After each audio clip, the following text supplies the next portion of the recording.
It's PM Balingo Newscast. We are broadcasting live from our headquarters here in Accra, in the city of Douala. We begin with our headlines. Food and Agriculture Organization of the United Nations are currently holding conferences with ministers of agriculture and high officials of member states from sub-Saharan Africa to elaborate beyond the borders of the individual countries on challenges and priority matters related to food and agriculture, with a view of safeguarding agricultural production and guaranteeing food security for the population. And also the Ministry of Posts and Telecommunication is out to drill authorities on the culture of cyber criminality and sensitize them on the responsible use of the social media. The workshop, which started on the 15th, will run till the 18th of June 2021. Thanks for joining us once more on another edition of the 8 p.m. Balingo Newscast on Spectrum Television. We'll begin right away in the French language with you, Inès. Bonsoir. Bonsoir Catherine Koné, bonsoir à vous mesdames et messieurs et bienvenue. Le prix du riz pourrait connaître une hausse. Le pire est à craindre car depuis quelque temps déjà, les importateurs de la filière riz connaissent des difficultés, notamment le coût de toutes les opérations au port ainsi que l'augmentation des taxes de déclaration portuaire du riz. Jackie Kemleu est le secrétaire général du groupement des importateurs du riz du Cameroun et il donne des explications dans son reportage que signe Mireille Savy. Actuellement au Cameroun, le riz n'est pas à la portée du panier de la ménagère issue de milieux défavorisés. C'est la pandémie à coronavirus qui a rendu rare cet aliment à l'international. Conséquence directe, son coût est passé à la hausse. C'est ce qu'indique le groupement des importateurs de riz du Cameroun. Cependant, la spéculation en cours des grossistes et des détaillants n'est pas par conséquent le fait des importateurs qui travaillent à l'intensification de la production locale de riz pour la réduction du déficit structurel de 300 000 tonnes. Pour eux, le gouvernement doit mettre à disposition des terres cultivables pour pouvoir produire localement afin de satisfaire prioritairement la demande locale et promouvoir le Made in Cameroun. Dans toutes les parties du Cameroun, on peut planter du riz. Pourquoi on ne le fait pas? On a même des zones de prédilection du riz, comme la plaine de Ndop, la plaine de Sanchou, on a Ntonga, on a Yagua, ça pousse partout. Il faut planter. Et pour planter, il faut que le gouvernement rende les terres disponibles. Parce que les terres ne sont pas disponibles, il faut le dire. Elles ne sont pas disponibles. La production nationale est faible. Elle n'est que de 300 000 tonnes pour une demande annuelle de 600 000 tonnes et une consommation mensuelle de l'ordre de 47 000 tonnes.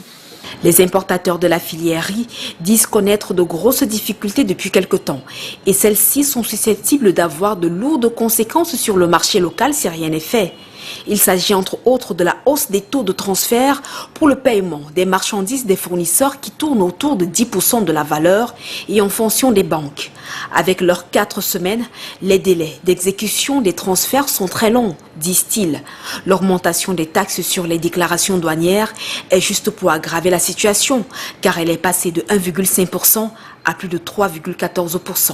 Donc, il est simplement question pour le gouvernement et le groupement des importateurs de travailler la main dans la main, pour faciliter les transferts et s'assurer que dans un délai d'1 mois, on sera capable d'importer. Parce que je puis vous dire, si dans 1 mois rien n'est fait, dans les 3 mois qui vont suivre, il y aura la pénurie. Et c'est un mot que nous n'avons pas entendu depuis 2008. Nous ne voulons même pas entendre. Le groupement des importateurs de riz du Cameroun souhaite une annulation de l'augmentation des frais dans l'enceinte portuaire et le maintien des délais de franchise à 90 jours. Aussi, une taxation du précompte basée sur les marges dégagées et non sur le chiffre d'affaires. Du 14 au 18 juin 2021 se tient la 42e conférence de l'Organisation des Nations Unies pour l'alimentation et l'agriculture, en abrégé FAO. Dans le cadre de cette conférence, les pays de l'Afrique subsaharienne débattent des stratégies de mise en place pour sauvegarder la production agricole et garantir la sécurité alimentaire aux populations. C'est ce jeudi que le Cameroun a pris la parole en visioconférence par la voix de son ministre de l'Agriculture, Gabriel Mbaye-Robé. Nous faisons le point avec Mireille Sabzi. Malgré tous les efforts menés dans le domaine agronomique, de nombreuses personnes n'ont pas encore accès à la nourriture dont elles ont besoin, ni en quantité ni en qualité. Et le nombre de personnes exposées à un risque d'insécurité alimentaire aiguë s'est encore accru en 2020. Cependant, la crise mondiale déclenchée par le coronavirus est une occasion de changer certains modèles. Tels sont les propos tenus par le pape François. Le Cameroun, qui prend part à cette 42e conférence de l'Organisation des Nations Unies pour l'alimentation et l'agriculture, n'échappe pas à ces difficultés. Face au changement climatique et aux crises, parce que vous avez des crises naturelles telles que les oiseaux migrateurs et les criquets migrateurs, et les crises socio-politiques qui se passent dans le nord-ouest et le sud-ouest avec ce phénomène de déplacés internes qui augmente la démographie des zones urbaines. Et par rapport à ça, le Cameroun a mis en place une stratégie qui consiste aussi à mettre autour des grandes cités des ceintures agricoles pour être sûr d'alimenter les populations. Le patron du Vatican souhaite que se lance rapidement le développement d'une économie circulaire qui garantit les ressources pour tous, y compris les générations futures, et favorise l'utilisation d'énergies renouvelables. Au-delà de tout ceci, disons que pour ces travaux qui se déroulent en présentiel à Rome et en visioconférence dans le reste du monde, le Cameroun, qui a été élu vice-président, dirige les sessions de ce 17 juin. Des sessions importantes parce qu'elles vont non seulement élire les membres des conseils d'administration pour la FAO de la période qui court du 17 juin à 2024, dont il y a plusieurs mandats mis en jeu dans toutes les zones de la FAO, commençant par l'Afrique, en passant par l'Europe, l'Amérique et l'Asie. Cette session va aussi adopter le budget de la FAO. Et enfin, cette session va élire le président indépendant de la FAO, où il y a 3 candidats. Donc c'est une session importante et la lourde charge revient au Cameroun. Le débat sur la situation mondiale de l'alimentation et de l'agriculture se clôture ce vendredi. And now the Minister of Agriculture and Rural Development, Gabriel Bairobe, has inaugurated Wednesday, June 16, 2020, in Boya, southwest region of Cameroon, the Agricultural Infrastructure and Value Chain Development Project Office, which is a sign of the sustainability of this project. The inauguration rather took place yesterday, June 16, 2021. Details with Krista Asek Swele. The Minister of Agriculture and Rural Development, Gabriel Bairobe, was yesterday in the southwest region of Cameroon, precisely in Boya, in a working visit with the stakeholders of the region, where he inaugurated the newly constructed building of the Agricultural Infrastructure and Value Chain Development Project Office, constructed with the investment budget of the MINADA. Very proud to inaugurate this building. This is a sign of the sustainability of the project. The building has been constructed with the investment budget of the MINADA, Minister of Agriculture and Rural Development, because we are convinced that this project is very important for rural population and for the people of the southwest region, because this project contributes to increase the productivity in agricultural activity, contribute to create jobs. After this inauguration, the minister, accompanied by his delegation, made a brief stopover at the Southwest Development Authority office, where he had a series of discussions with the stakeholders. The minister's visit ended with a meeting at the 3rd Project Steering Committee at the Boya Mountain Hotel. As we earlier mentioned in our headlines, the Ministry of Posts and Telecommunication is out to drill authorities on the culture of cyber security and sensitize them on the responsible use of the social media. The workshop, which started on the 15th of June, will run till the 18th of June 2021. Details with Oni Ladonet.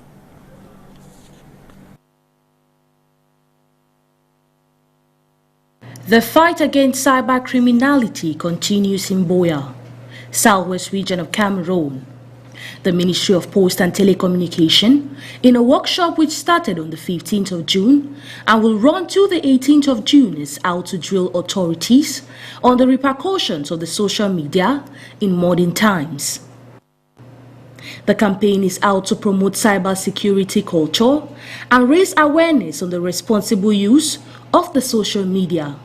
This is in continuation of a national campaign under the instruction of the head of state. After administrative authorities, the discussion will be taken to schools and universities in the region. These students will be drilled on the power of information and the dangers of misinforming on social networks, as bad information is like footprints on a muddy ground which is hard to wipe out.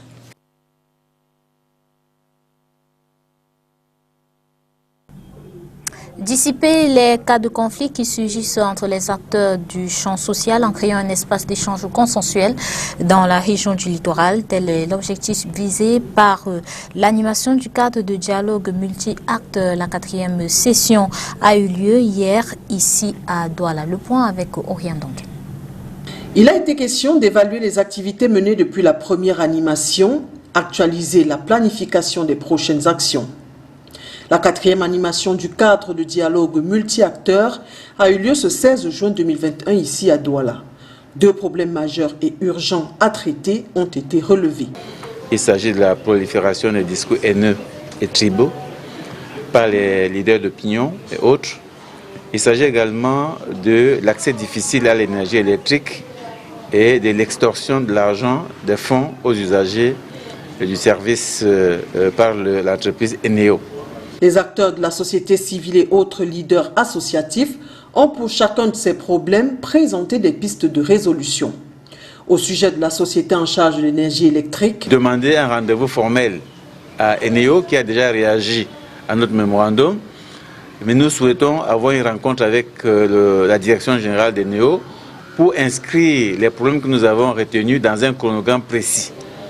Parce que je dois dire que le cadre de dialogue a retenu que Eneo doit prendre des dispositions pour arrêter immédiatement les surfacturations et prendre des dispositions pour dédommager les personnes qui ont déjà subi ces désagréments. Eneo doit également prendre des dispositions pour mettre en place un système alternatif en cas de travaux dans un secteur. Parce que nous pensons qu'Eneo a suffisamment de moyens pour que dans un quartier, s'il est prévu des travaux quelconques, qu'on mette en place un alternateur, n'est-ce pas, pour que ce quartier-là ne soit pas suspendu d'énergie toute une journée ou des jours durant. S'agissant du discours haineux, nous avons déjà déposé des mémos chez les médias, dans plusieurs médias, aussi chez les leaders religieux. Nous avons déposé déjà aussi chez quelques leaders communautaires. Nous allons suivre parce que nous demandons aux médias d'adopter un protocole d'intervention pour leurs invités. Que les invités s'engagent à ne pas tenir des propos haineux et que si c'est fait, ces invités soient suspendus d'antenne jusqu'à ce qu'ils s'engagent formellement à ne plus jamais tenir des propos haineux. Sensibiliser, n'est-ce pas, leurs membres de ce que le Cameroun est uni. Ce qui doit davantage nous guider, c'est la nation Cameroun et non notre tribu. À côté des médias traditionnels, la traque va se faire également sur les réseaux sociaux et plateformes digitales. L'ONG Monde Avenir est en train de dérouler un projet aujourd'hui à travers lequel nous sommes en train en même temps de mettre en place ce que nous avons appelé les brigades de lutte anti-fake news. Ces brigades de lutte anti-fake news vont travailler dans les réseaux sociaux pour traquer les auteurs de fake news. Et nous allons, à travers une publication prévue tous les trimestres, présenter ce que nous allons appeler les champions en fake news. L'objectif de cette autre session est de dissiper les cas de conflits qui surgissent entre les acteurs du champ social en créant un espace d'échange consensuel dans la région du littoral. We now take you to Boya, where the National Commission of the Promotion of Bilingualism and Multiculturalism, championed by Chief Justice Benjamin Etwe, former Minister of Transport, alongside Josh Ngwene, member of the commission, have met with media managers and stakeholders of the region to brainstorm on the new national communication campaign against hate speech and xenophobia as prescribed by the head of state. Details with Christe Asek Swele.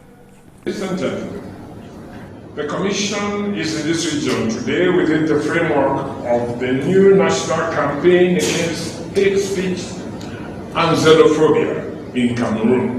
Media men and women plus stakeholders in the Southwest region have converged in Boya with a team from the National Commission of the Promotion of Bilingualism and Multiculturalism to discuss on the new national communication campaign to fight against hate speech and xenophobia as instructed by the President of the Republic. Rise of these phenomena of late, the President of the Republic, His Excellency Paul Biya, instructed the Commission to carry out a national campaign against these monsters, which we all know threaten national unity and integration, jeopardize our concepts of living together, our social cohesion and our stability, and in fact go as far as compromising the emergence of a sustainable peace in our country.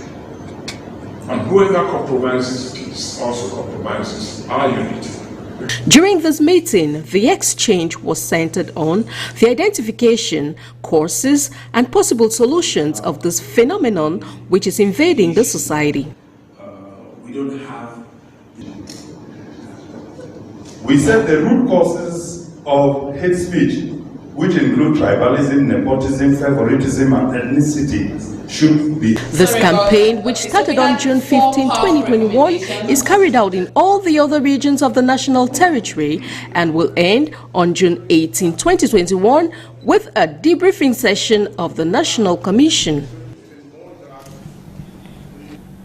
Suite ce soir de notre série sur la drépanocytose, focus 17 juin 2021 sur la grossesse chez les femmes drépanocytaires. Une grossesse qui présente de nombreux risques mais qui reste tout de même possible. Léla Rengansu.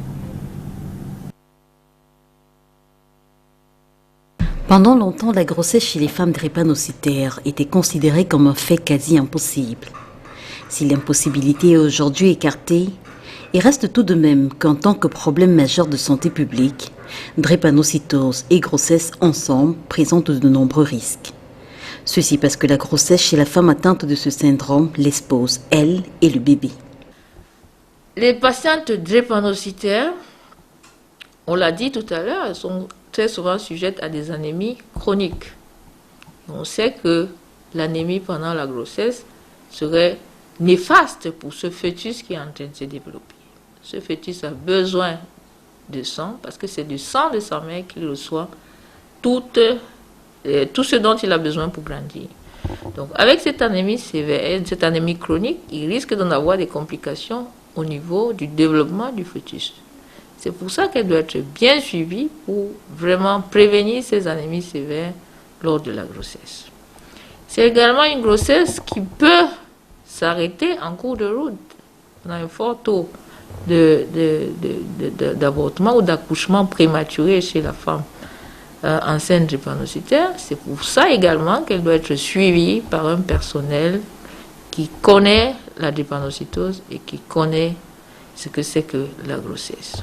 Si le suivi de la femme pendant la grossesse nécessite plusieurs consultations prénatales, chez la femme drépanocytaire, avec la multiplication des risques, le suivi doit être multidisciplinaire, soit un suivi mené aussi bien par le gynécologue que par son médecin habituel. En général, ces patientes sont suivies à la fois par les médecins qui suivent la drépanocytose et par le gynécologue. C'est un suivi multidisciplinaire parce que le gynécologue va s'occuper de la grossesse en elle-même, mais elle a toujours besoin de voir le médecin qui s'occupe de la drépanocytose. Il y a des femmes qui, pendant la grossesse, ont plus de crises douloureuses par exemple. L'anémie est des fois plus prononcée pendant la grossesse. Et donc, il est important de pouvoir réduire toutes ces complications aiguës-là. Avec l'amélioration de l'espérance de vie grâce au diagnostic précoce, couplé à une prise en charge adéquate, la grossesse est devenue possible pour les femmes drépanocytaires, possible et même fréquente. Lutte contre le coronavirus, seulement 15% du stock de vaccins reçus par le Cameroun a été utilisé depuis le début de la campagne. C'est le chiffre qui a été donné par le gouvernement camerounais au cours d'une conférence de presse à Yaoundé. Le ministre de la Communication envisage étendre la stratégie de sensibilisation sur des sites communautaires. Nous y reviendrons dans la suite de ce journal. Culture Ngoni Lombe Mutamoa, traduction en français, un peuple, une culture et un destin. C'est l'intitulé du film documentaire produit par Grace Ntonen Kama, projeté hier soir à l'Institut français du Cameroun à Douala. Le film propose une série de témoignages de plusieurs personnalités camerounaises sur le vivre ensemble en partant des retrouvailles entre deux peuples partageant le même ancêtre mais qui ne sont pas restés séparés pendant 2 siècles. Reportage Makedal Di Newton.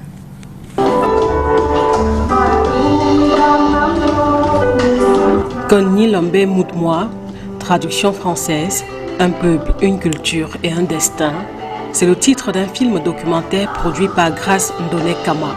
Ce film de 52 minutes tourné dans les régions du littoral et du sud-ouest retrace les retrouvailles entre deux peuples qui ont été séparés pendant 2 siècles.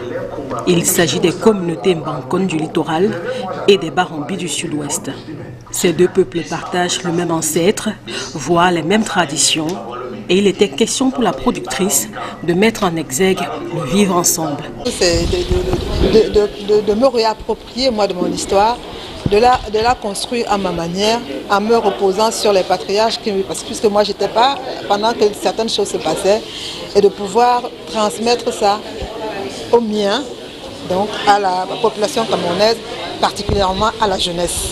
Parce que je me dis qu'aujourd'hui, certaines choses se passent parce que nous ne sommes pas informés, nous n'avons pas peut-être les bonnes versions de ce qui s'est passé dans notre pays. Donc aujourd'hui, il faut que nous nous réapproprions de notre histoire, que nous la racontions, que nous la transmettions à nos enfants. Loin des scènes traditionnelles, le film documentaire projeté ce 16 juin à l'Institut français de Douala propose aux amoureux du 7e art une série de témoignages des personnalités issues des différentes aires culturelles du Cameroun, parmi lesquelles le Premier ministre Joseph Ndiongouté à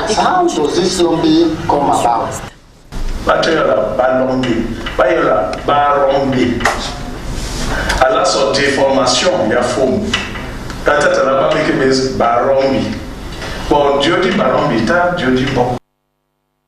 Précédemment, lutte contre le coronavirus, seulement 15% du stock de vaccins reçus par le Cameroun a été utilisé depuis le début de la campagne. C'est le chiffre donné par le gouvernement camerounais au cours d'une conférence de presse à Yaoundé. Le ministre de la Communication envisage étendre la stratégie de communication aux sites communautaires. Olivier Bouzique. 61 jours après le lancement de la vaccination anti-Covid au Cameroun, le bilan de l'opération est mitigé. Sur 591 200 doses de vaccins reçues, 70 300 personnes pour la première dose et 16 200 pour la deuxième ont été vaccinées, ce qui représente une consommation de 15% du stock de vaccins. À en croire le ministère de la Santé publique, cela est dû à la réticence persistante des populations face aux vaccins anti-Covid. Les pays qui ont atteint un certain niveau de la vaccination, quand bien même il y a une reprise de l'épidémie, de la pandémie, on voit une augmentation des cas, mais jamais une augmentation de décès.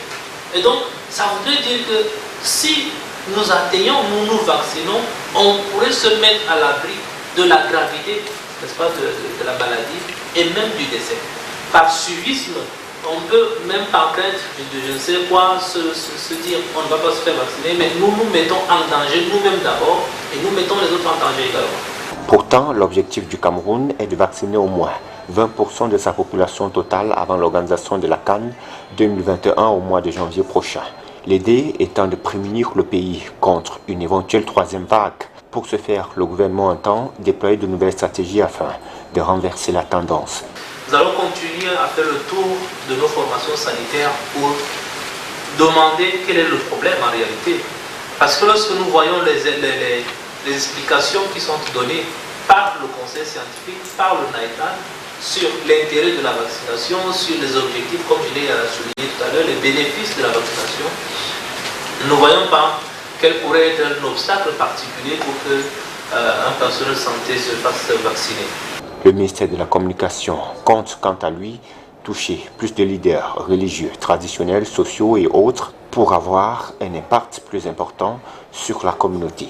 Ne soyons pas surpris si dans les mois qui viennent, le vaccin apparaisse comme une conditionnalité pour aller à l'étranger. Considérons que le vaccin pour nous est une nécessité, est une protection, et ça sera d'une seule façon pour notre pays également de faire face à la pandémie.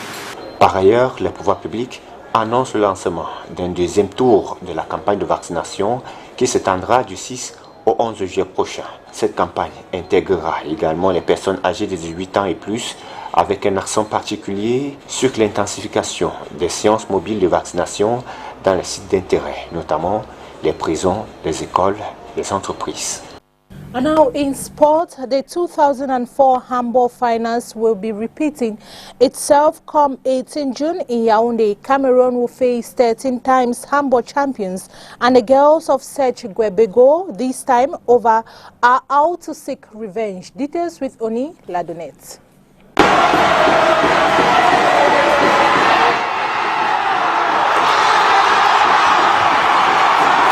Once again, Cameroon will play against Angola, the finals of the African Women's Handball Championship, and this time it will be on home soil.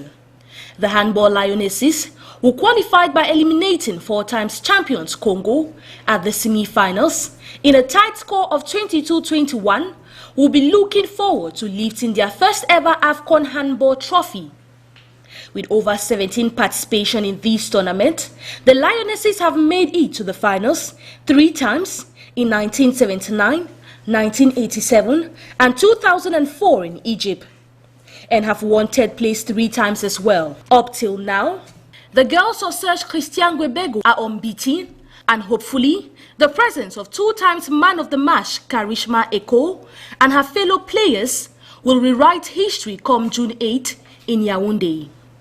For their opponent Angola, this will be their 21st appearance in this tournament with 13 gold medals. Angola booked her ticket to the finals by beating Tunisia. The girls who are out to lift this trophy for the 14th time will be giving in their best shot against the host nation. That report brings us to the end of the 8 p.m. Balingo newscast on Spectrum Television. Thanks for watching and see you tomorrow. Good night. Inès. Bonsoir Catherine Koné, bonsoir à vous mesdames et messieurs. Merci d'avoir été de nôtres. Bonne soirée.